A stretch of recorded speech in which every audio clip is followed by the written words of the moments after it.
So what are the state variables? So how many different states?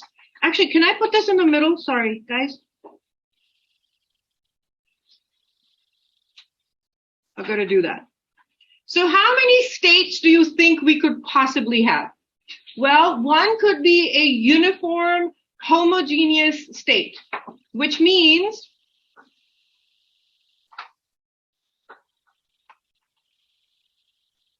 homogeneous fluid or solid.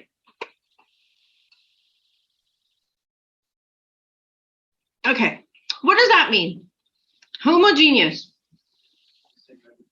It's the same everywhere. So those are systems. Can I call them T systems for thermodynamical? So when I write the T dot, just expect it's thermodynamical because I'm just being lazy. Thermodynamical systems where the composition and physical properties are either same throughout or change continuously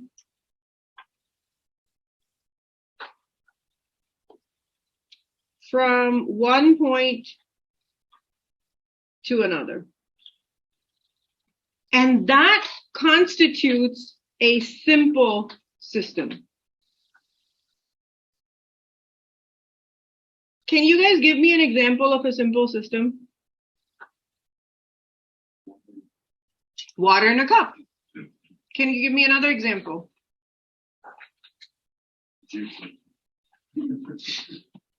No, because juice depends on what kind. But what if you have nothing in the cup? Yeah.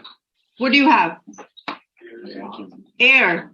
Is air uniform in the level we're living in on the entire planet? Mostly. You can assume it, right? Does that make sense? Otherwise, if some places had more nitrogen and some places had less oxygen or more hydrogen or something, things would not end well for humans. We are very finicky creatures. We don't do well with temperature changes. We don't do well with pressure changes. We would not survive. Yeah.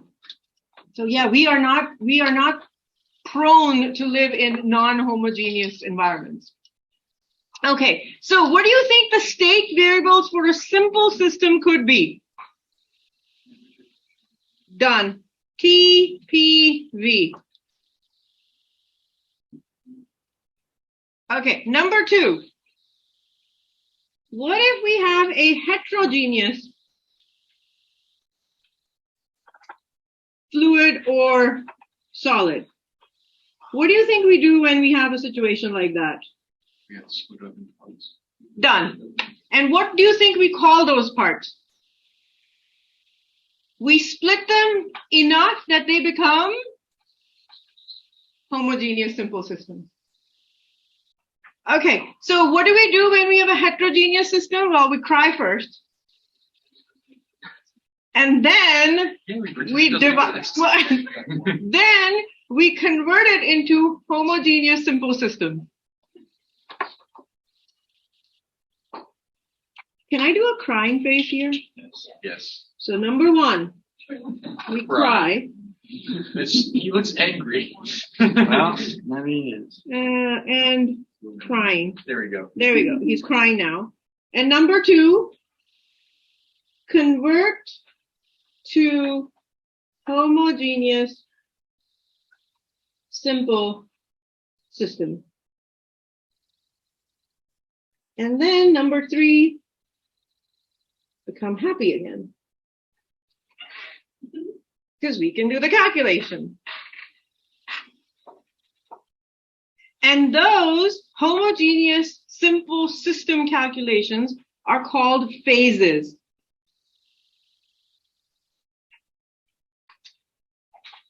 So a good example will be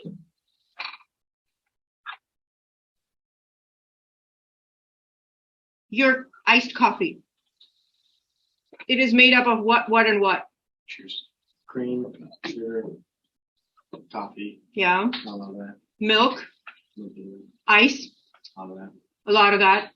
So how do you do that? How do you find the properties of that? You separate them out as ice, water, milk, coffee, and then deal with them individually and then combine them back up. Good? So a good example is usually water plus ice. Solutions or mixtures. Okay, number 3. That mess can also be categorized as number 3, which is a homogeneous mixture of several chemical compounds. And that is a chemistry person's problem. Yay, we will do none of these. So in this case, we not only have to worry about T, P, and V, but we also have to worry about the different chemical compounds that may be present. And luckily for us, we won't deal with this a lot. There's only one chapter. Last but not the least is a system containing moving parts.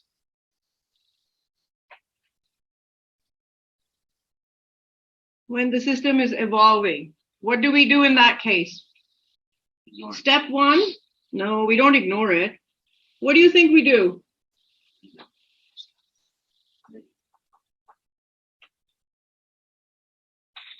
Cry some more. Then we deal with only systems that are either at rest or moving so slowly, moving at a pace that they can be considered to be in equilibrium as they evolve from one state to the next. And then step 3, if none of that works,